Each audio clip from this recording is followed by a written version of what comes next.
Sveiki, sveiki. Iš šukuosenos turbūt matot, kad praėjo daug laiko. Nedaug, nei daug, nei mažai. Praėjo galbūt mėnesis po hidros.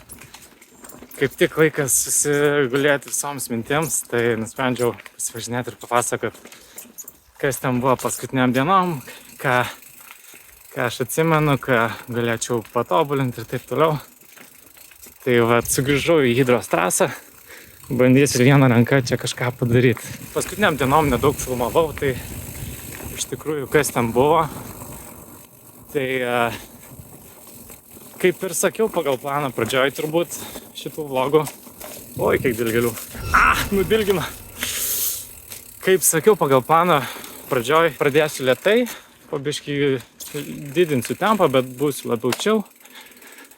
Ir pačioj gale hidros galėsiu pasitaškyti. Tai tas ir įvyko realiai. 6-7 dienas aš važiavau turistiniu tempu. O paskutinės teko turėti tokį iššūkį kvadratu. Pabaigti per biškį nerealius laikus. Be miego 3 naktis, 3 dienas, 4. Tai tas iš tikrųjų man visai patiko, nes padarė tokį, visas varžybas tokias dinamiškas. Ir tikrai galėjau pamatuoti, ar aš noriu tą iššūkį savo kelti ar ne. Tačiau tuo pačiu ir tai apkartino šiek tiek patirtį. O, kokie gražus čia krūmai. Nesu tikras, ar čia hidros trasa, bet šiandien tikrai žadu dalį hidros trasos važiuoti. Nepasiėmiau šiandien normalios aprangos, tai dilginsiuos visas. Numečiau kilogramų nuo kūno svorio, bet įdomiai tai visą tai vyko savaitę po. Tai reiškia, grįžau, nebuvau daug numetęs, nors visi sakė, kad atrodo kaip skeletas. Ir tada ateina čia savaitę, tada labai numečiau svorį, nors valgiau po 3 picas šeiminės per dieną, kad atstatyti viską, bet neužteko. Toks įdomus dalykas buvo, aišku. Ir protas nepilnai atsigavęs buvo, bet ne taip ir blogai. Tai žodžiu, kitais metais tikrai varysiu stipriau, pamačiau, kad nėra viskas 5 kartus blogiau negu praeitų metų hidroje, kaip per 2 dienas aš sugebėjau susitraumuoti rimčiau negu šiais metais. Tai žodžiu, viskas tvarkoja ir varom toliau. Long story short, tada patekęs į lietų Vilniuje, turėjau pačias miserabiliškiausias savo valandas gyvenimą, kai bandžiau minti apie lietų ir neturėjau kur dėtis, visas merkiamas vandens kaip iš kibiro. Lyjo, tada viskas rasojo, nieko nemačiau, tai tos 2-3 valandos buvo tokios nauji man panikos zonos horizontai, bet dabar žiūrint atgal, tai tikrai buvo smagu ir nebuvo ten pavojinga. Tiesiog, buvo pavojinga, kad nusiversiu nieko nematydamas, nes matomumo turėjau gal kokius 3 metrus ar 2. Ir norėjau kuo greičiau, aišku, atvažiuoti į tą lokaciją savo sausą. Tačiau buvo kaip buvo, neradau nei po kelių prasustoti, nei nieko ir vienintelis pavojus buvo, kad susirgsiu ir nebaigsiu hidros. Tai dėl to tik tai jaudinausi ir dėl to aš padariau tą tokią savo lemtingą klaidą, kuri man paskui sukėlė daug skausmo.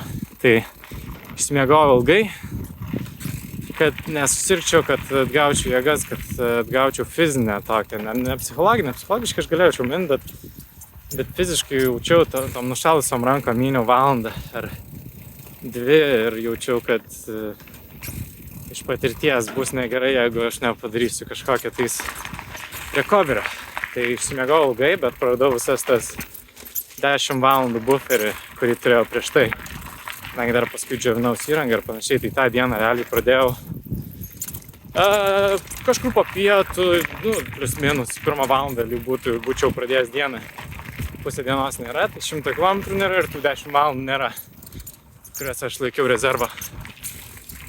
Tai paskui, kadangi dingo visas buferis, ateinančiam dienom turėjau visur skubėti, visus closing punktus, tai nebuvo malonu. Skaičiuodavau, kiek galiu sau leisti miegot laiko. 3-4 paras ultros tempu. Tai mano tempas buvo toks pavyzdingas, sakykim.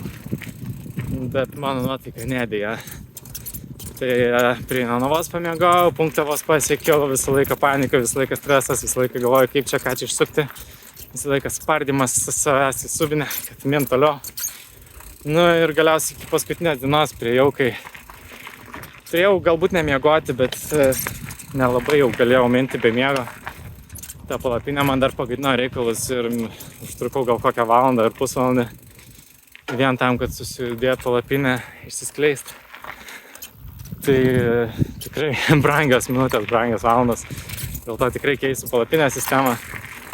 Nu ir po miego paskutinę dieną jau buvo toks turbūt sunkiausia mano psichologiškai diena gyvenime, kai žinojau, kad turiu tokį trilerį.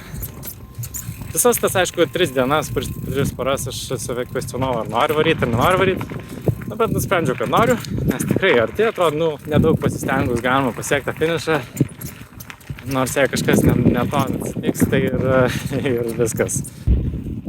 Tai ta paskutinė diena buvo man, oh my god, kai pilnas streso darai kažką tai protiško ar fiziško, valandą, 2, nežinau, egzaminas matematikos ar lenktynės įtamptos. Tai čia buvo 16 valandų to streso įtampos, kiekvienos minutės taupimo, buvimo budriam kiek įmanoma, kad nepadaryti kažkokio posūkio klaidingo. Iš dalies tas susikaupimas padėjo mintis, nuo visokių dalykų, minčių tikrai buvo daug, su jom reikėjo kovoti, kad aš čia atsirašysiu, kad čia tiek daug stengiausi, bet vėl pavėluosiu laiką. Ir mano pagrindinės dalykas, kad tiesiog toks simbolinis užbaigimas per laiką duotą varį į priekį. Galėjau ilgiau užtrukti, bet tada irgi būtų neįtin patogu, nes miegoti antrą naktį irgi neišeitų. Tai visą dieną nežinau, ar dar laukia kokius sudėtingesnių kliūčių etapų. Tai variau kiek galėjau greičiau, paskutinę dieną galėjau viską aukoti, visą sveikatą, visus kelius, nes jau neberūpėjo, aš liksiu gyvas. Tai tas bent jau buvo, tas tikrai pasmagino paskutinę dieną, nes galėjau linksmiau važiuoti, galėjau kitaip važiuoti, nes visgi jau 9 diena buvo. Tai ir reljefai pasikeitė palei upės ten. Gaila, kad nepamačiau Alytaus. Nieko aš ten nepamačiau, iš tikrųjų. Pačioj pabaigoj. Realiai visas kokias 10 valandų man visą laiką likdavo 10 km 1 valandą, vidutinis greitis, čia skaitant visas pertraukas ir viską, ir aš skaičiavau, žinai, ar spėsiu ar ne. Mano vidutinis buvo 12 km per valandą, tai jeigu kažkur ilgiau sustočiau, viskas nespėjau. Arba jeigu kažkur ten užklimpčiau, tai viskas nespėjau.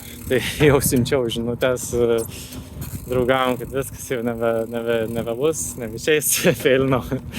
Bet galiausiai tiesiog užsimerkiau. Suėmiau visą save, ta prasme susikaupiau ir variau net nežiūrėdamas į laiką, nesuvokdamas, kur aš esu biškį. Taip nesveikai variau, iš tikrųjų, nebuvo protinga labai tą daryti. Bet, tikslas yra tikslas. Tai paskutiniam valandom aš tenai tiek emociškai buvau sudirgęs nuo tos įtampos visos, nuo visko. Aš tenai bet kokiam menkam dalykui atsitikus rėkau per visą girią. Turi daug įrašų savęs pikto, antasų besikeikiančio, tai jie nepateka, aišku, į video. Bet žiūrint atgal irgi suprantu, kodėl aš taip jaučiausi ir kodėl aš taip kalbėjau. O, kaip gražu.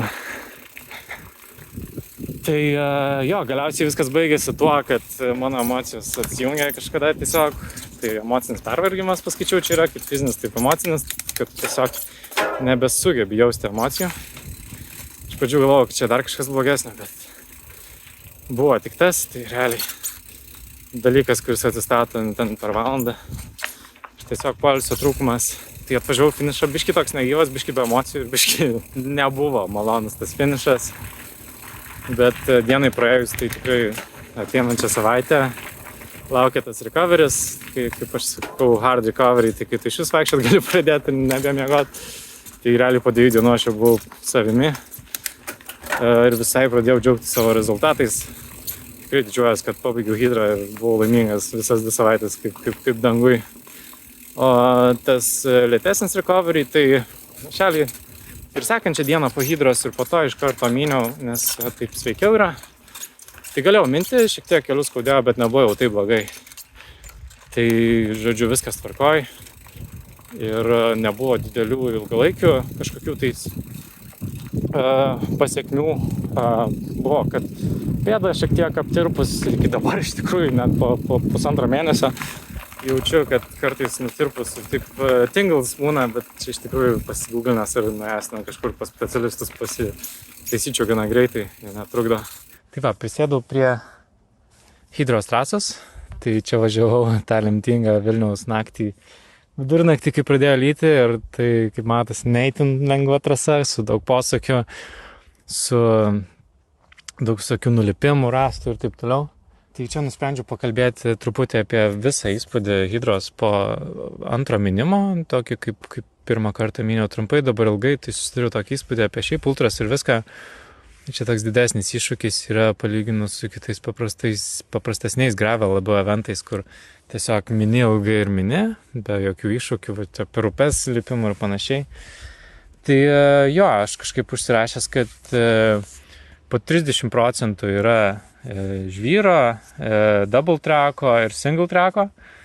Tai tas pavyzdžiui žvyras, tai tiesiog žvyras, kur tarka kartais būna, bet važiuoja tiesiai, nėra nei kokių kalnų ten didelių, nei nieko. Double trackai, tai mašinų vėžių keliukai ten miškuose ir panašiai. Tai irgi ten gana paprasta, patys fainiausia turbūt man takai, nes galite atsipalaiduoti, valgyti, dairytis aplinkui, kažką įrašinėti. Kartais būna smėlio ant jų, bet čia retesnis atvejis. Nu ir tada single trackai, 30% visos Hydros, tai čia tokie keliukai kaip šitas.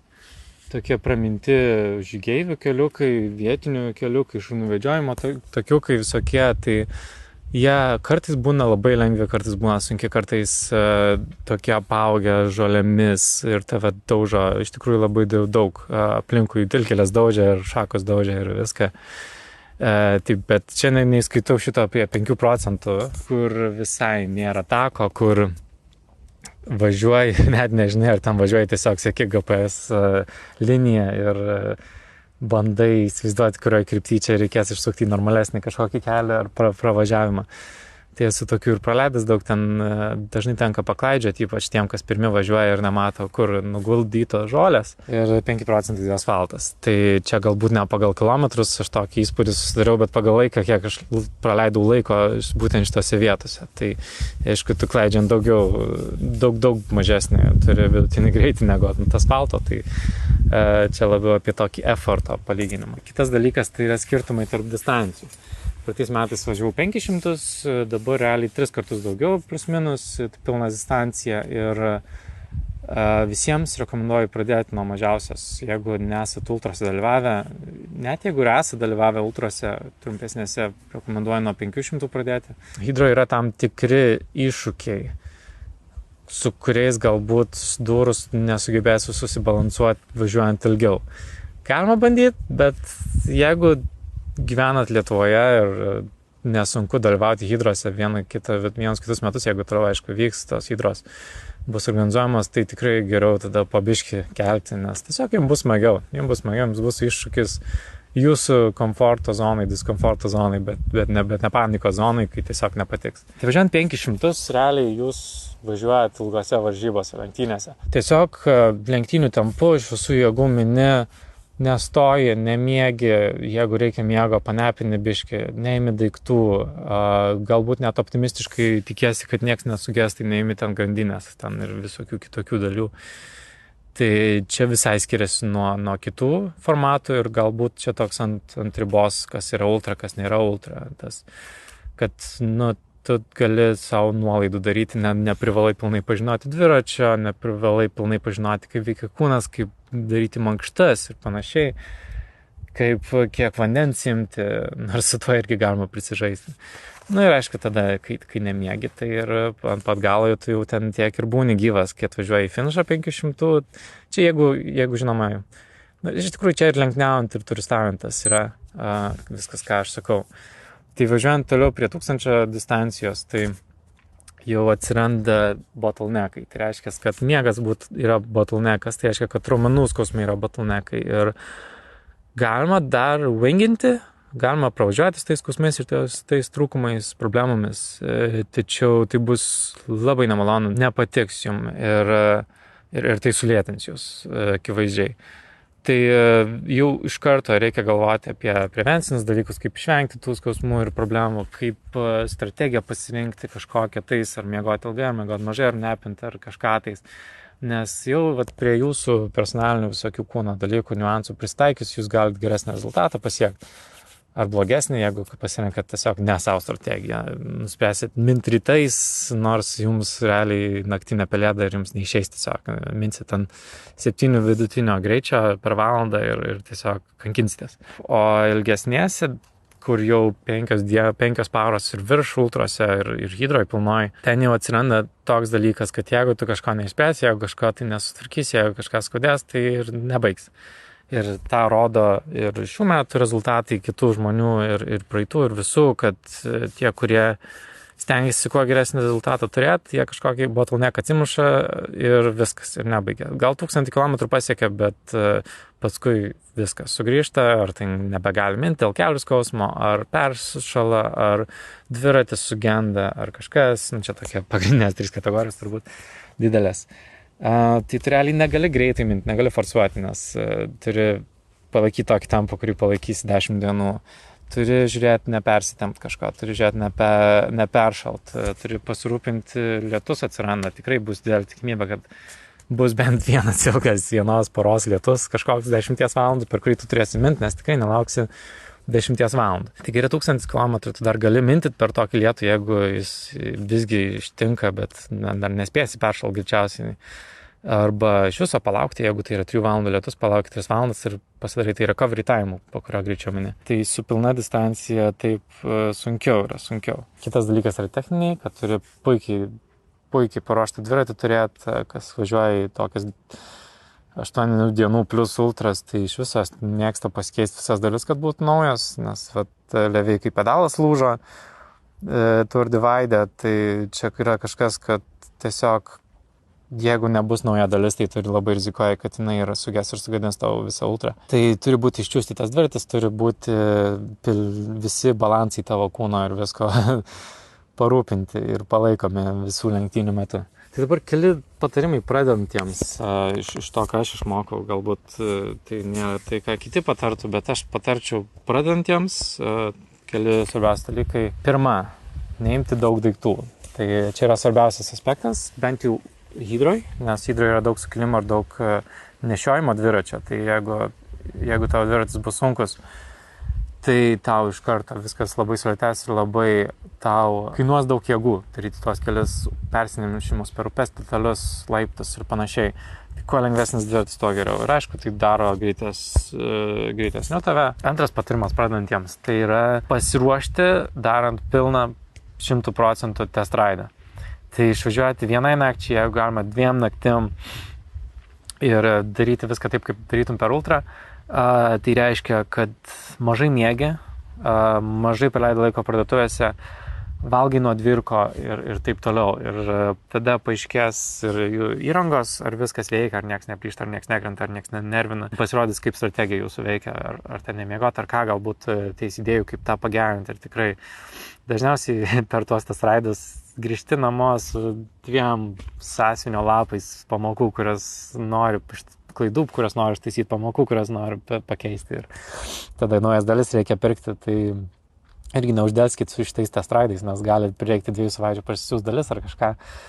Tai tas tikrai labai sveika. Trečias patarimas tai yra išmokti ir daryti mankštas pačios ultros metu. Tai yra labai svarbu. Ir žinoti, kaip atpalaiduoti raumenis, kurie yra užsispaudę ar skaudinantys. Ir daryti tas mankštas, kurie pramankština ypač ne tik kojas, bet ir nugarą jūsų, ypač kurie su drobarais, ir korą, ir pėdas, ir viską. Tai geriau šitas mankštas daryti prieš kažką sutramuojant, prieš kažką pertempiant, negu po. Realiai tiesiog geriausia būtų sudaryti mankštą, kurią ten per minutę padarai ir daryti kiekvieną pertrauką, ryte galbūt didesnė, naktį didesnė. Tai šitas dalykas mums labai pasiteisino šį kartą ir pasidarus mankštas, tu galvoji, mini antrą parą ir galvoji, kodėl man nieko neskauda, kodėl aš taip gerai jaučiuosi, kodėl visus mano galūnės veikia ir neskauda. Tai tikrai pasiteisino. Patarimai savo ir kitiems pažengusiems labiau, kurie nori kažkokio rezultato, tai ką aš parsinešu iš šitos hidros, tai pirma, minti lėtai, minti nuo pat pirmos dienos lėtai,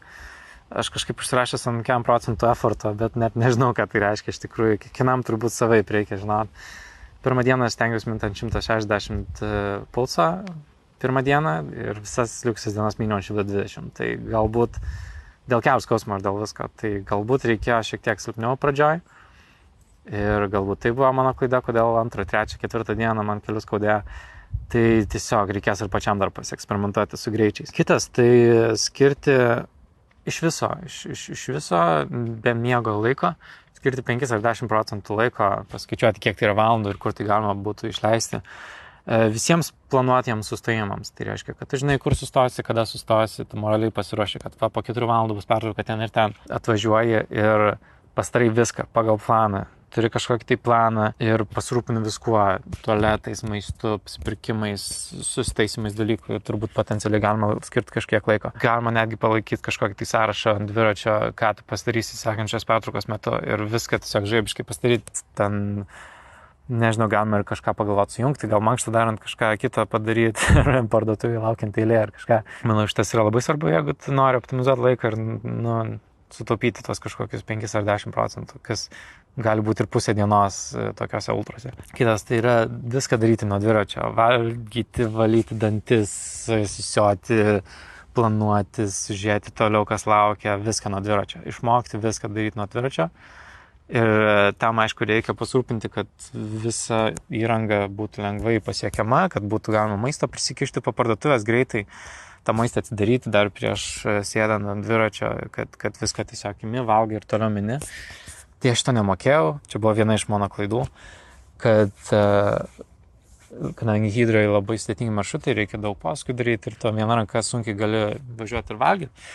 Tai man buvo ir sunku ir atsidaryti pakelius ir pasiimti maistą, nedaug jo tilpo ant pasiekimų vietų ir paskui realiai, kai tai yra kokia nors bandelė, tai tu atsikandi ir vis dar turi ją rankoje, jau reikia vairuoti ir tas labai mane veikia. Tai reikės tikrai kažką keisti ir mokytis iš klaidų. Tas galioja ir gėrimams, aišku, vandeniui, tai čia gal sunkiau, kaip daug kilogramų rankoje pasiekiamai vietai ant dviračio laikyti, bet tikrai galima kažką sugalvoti. Ir paskutinis tai būtų turėti ne pačias pigiausias daiktų versijas, tai aš ir daugelis kitų čia yra kalti ir, tai padaro tokias ultras labiau pay to win kažkokiais competitionais, nes norint turėti lengvas dalis ir išleisti 2 ar 3 kartus daugiau negu paprastoms dalims. Karbonas, visokios lengvos mažos dalis, kompromisai, tai ten jau prasideda balansavimai. Tai aš kol kas nelabai galiu savo tai leisti, nes realiai man reiktų naujo dviračio, jeigu aš norėčiau optimizuoti savo svorį. Šitas sveria turbūt 14 kg, gal daugiau. Ir mano kitos dalis nėra pačios lengviausios. Bet kitais metais žadu pakeisti sunkiausias dalis, sutaupyti 1-2 kilogramą. Na ir blitz raundas. Tai top 3 klaidos šių metų. Tai pirma buvo, kad dviratis man yra žiauriai sunkus ir įranga neoptimizuota. Antra klaida buvo tai, kad miegojau per daug. Kaip sakiau kažkuriame epizode, ar pasteisins mano tas toks lėtas balansų papildymas, išteklių visko, tai nepasiteisino. Jeigu kartočiau, miegočiau po 4-5 valandas, gal po 3 ir daug greičiau baigčiau įtariu. Trečia klaida buvo nemokėjimas valgyti nuo dviračio. Tai aišku, nestapyčiau aš daug iš tuo, bet vis tiek norėtųsi būti geriau pasirūpinusiam, kad nuo dvirko galiu daryti dalykus. 3 dalykai geri, kuriuos aš pasiėmiau hidrą.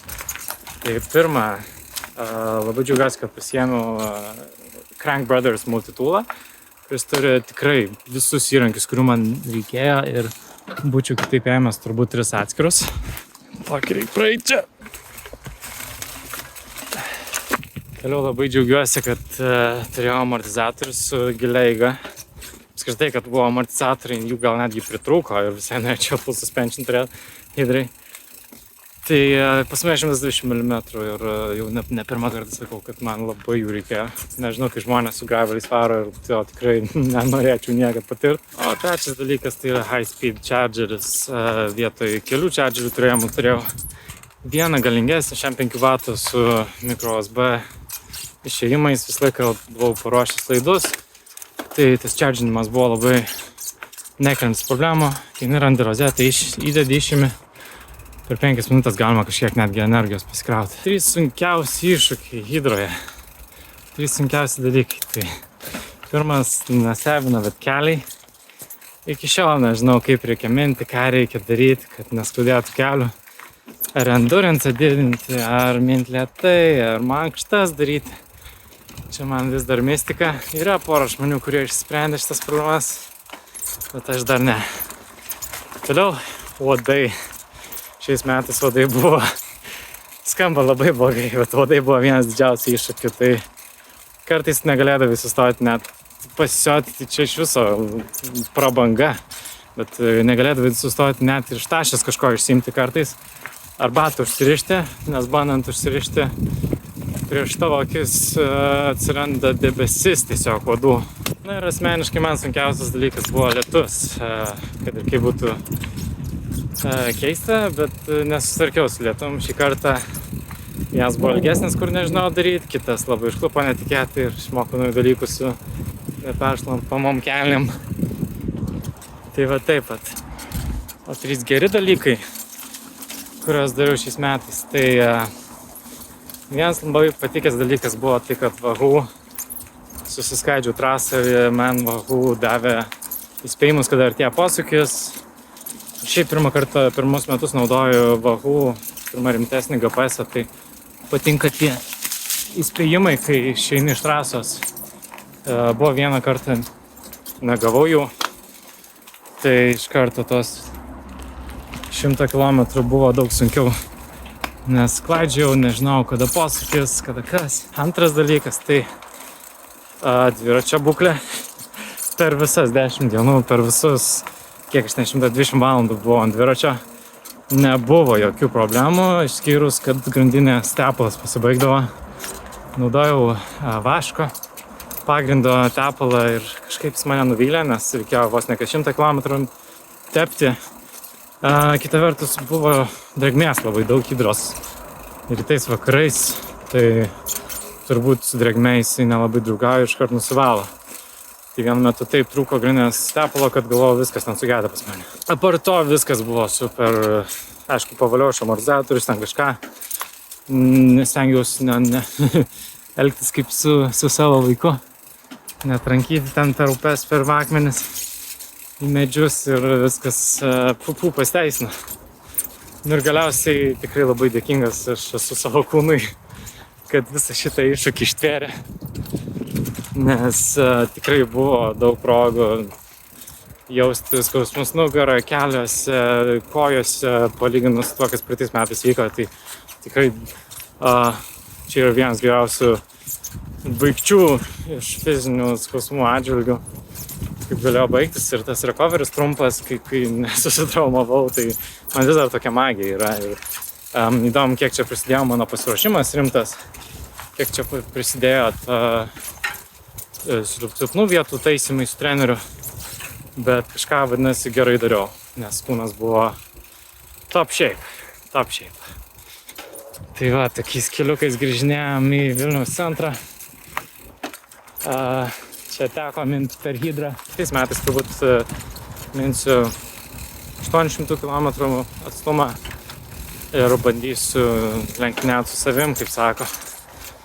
Nežinau, ruošiu stipriau ar silpniau, žiūrėsim, kaip planai sukrius. Bet noriu pažiūrėti, kiek aš galiu greičiausiai minti su visokiais miego trūkumais. Tai kadangi 800 km, tai visai galima tas 3 naktis nemiegoti ar gal 4. Tai pasižiūrėsiu, kaip man tai gaunasi. O par to tikiuosi patiko jums šitą seriją. Tikiuosi kažką išmokot, žinot. Ir labai tikiuosi susitiksim kažkur kitose hidrose, kitose ultrose. Populiarinam šitą sportą, populiarinam šitą discipliną, šaką. Tai jeigu atsiras dar naujų visokių Baltijos šalyse, tai tikrai nebus blogiau. Ir sveikų kelių.